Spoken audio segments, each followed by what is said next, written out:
HOMA-IR, which has been out for quite some time actually, is one of the few modeling numbers you can look at to see whether or not you have insulin resistance or how significant that insulin resistance is. That's an important thing. Diabetes and pre-diabetes is always an important thing to kind of get handled and under control, because diabetics can have lots more problems when it comes to about any kind of health related concern. So it's important to have your diabetic status checked. Unfortunately, when you go and you have your blood levels checked and you have your glucose levels perhaps, or maybe your A1C on some type of a health fair conducted, it does not truly get to looking at a true assessment of your insulin resistance.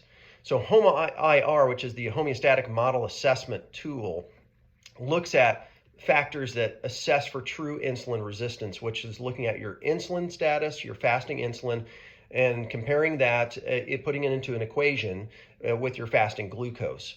So if you really want to know a better assessment of your insulin resistance, or basically how well your body is utilizing insulin in the body, and how well also how you're regulating sugar in your system, you need to have your insulin levels tested and your glucose levels tested fasting, and you can come up with your HOMA-IR score. Well, that's where your HOMA-IR, perhaps your C-peptide testing, looking at the beta cell function, those are important tests to do, because you really want to get to the root cause and get to understand, why isn't my body listening to insulin like it used to?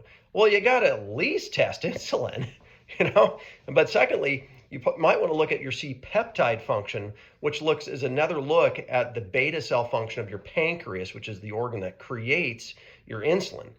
So looking at your C-peptide, looking at your insulin, fasting glucose, A1C, all those are good ones to do, and you can come up with your HOMA-IR scoring. You can also come up with your HOMA-B scoring and several others as well.